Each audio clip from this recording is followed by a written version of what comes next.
nutrisyon. Itong aming ginagawa ay aming pa ring uulitin at pagka kayo ay nakalipat na doon sa inyong building, sariling building, itong taon na ito ay kayo ay babalikan pa rin namin. At babalikin pa rin naman namin itong North Bay hanggang aming makakaya at hanggang sa kami ay marami pang mga partners or sponsor na kukuha. Sa ngayon, ang aming partner ay ang SM Foundation.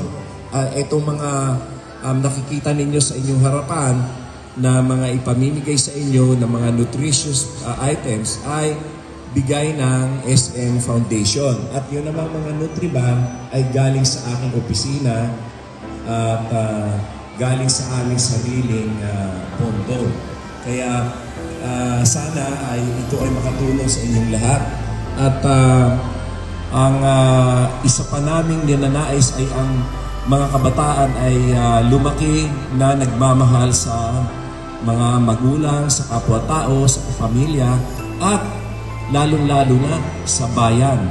Kaya ating sama-samang tahakin ang ating bagong Pilipinas. Maraming salamat.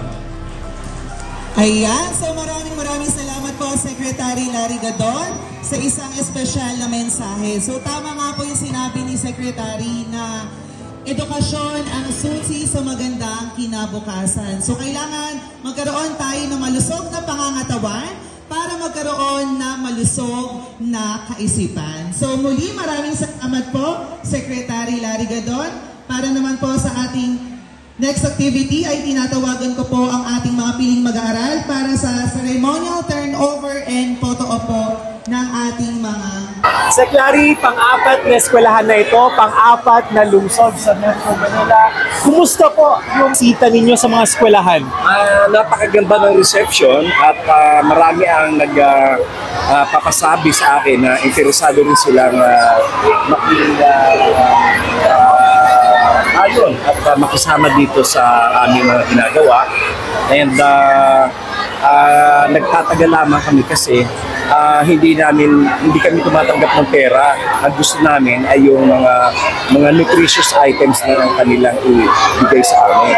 Kaya ito ay gagawin din namin sa ibang mga lugar pa. At inaasahan din namin na yung ating ibang mga kababayan na may kakayahan ay gawin din itong programa na ito na hindi na kailangan dumaan pa sa akin, kundi dumiretso na ulit sila doon sa mga schools.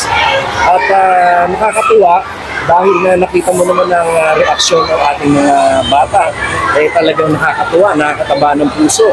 At yun naman sa mga tumutubigsa na sinasabi kapiranggot na raw yung Nutriban na pinabigay, mas mabuti na yun kaysa wala kang binibigay. Sila nga kahit isang pirasong biscuit, wala silang pinamimigay. Bakit naman itong ginagawa namin na talagang bukal sa loob yung pagtulong, yun pa ang kanilang tinutulugsa. Sana kung sila sa halip na tumuligsa, gawin na rin ang kagaya nito. At ito ay hindi rin pamumulitika dahil mga batang paslita, hindi naman mga butante yung mga yan. Kaya yung mga kanilang mga kritiko at yung mga paninira baliwala sa amin yun. Basta kami, tuloy-tuloy kami. Ang gusto namin makatulong sa nutrisyon ng ating mga kabataan. Hindi kami magpapadala o maapektuhan ng mga paninira. Speaking sir of numbers, wala pa pong isang buwan itong programa pero nasa 4,000 estudyante na po yung naaabot. Oo. Sir? Mahigit na 4,000 at hindi lamang yun kasi yung aking ibang mga kasamahan ay ginagawa na rin nila sa kanilang mga lugar.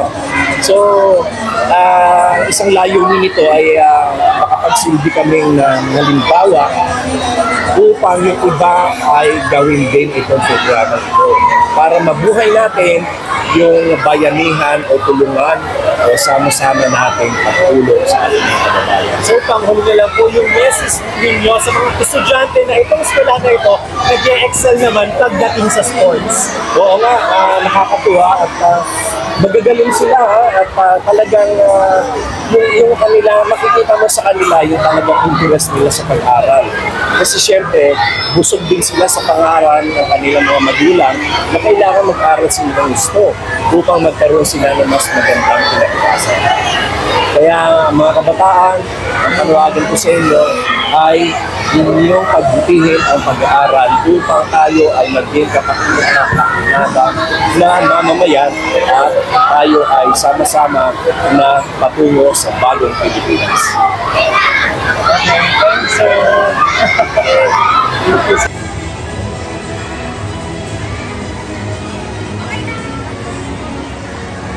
Maraming salamat po mga bata.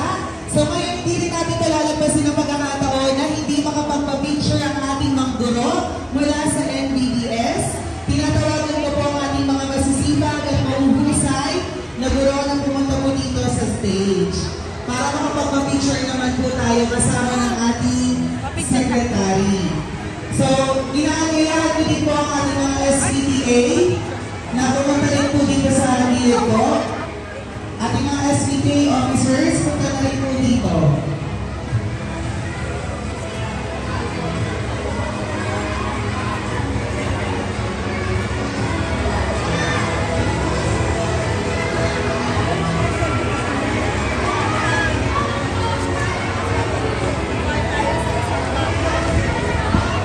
Sama po, sama po. Iwan po sa gilid. Sama po kayo. Madapat na lang. Madapat na lang. Bilisan na lang po.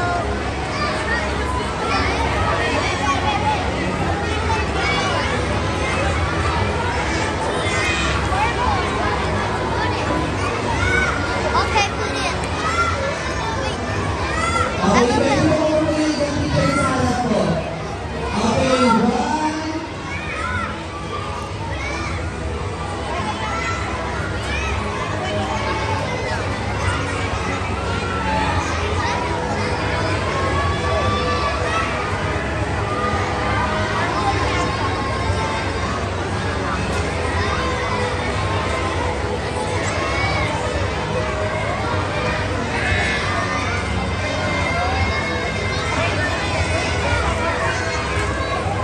Okay, sama po.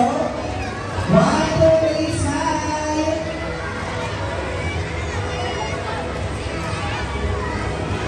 Thank you so much, teachers, and to our guest, Secretary Nani Gudon. Sila po. Maraming salamat po. So, ngayon, mag-proceed po tayo sa ating presentation of facts.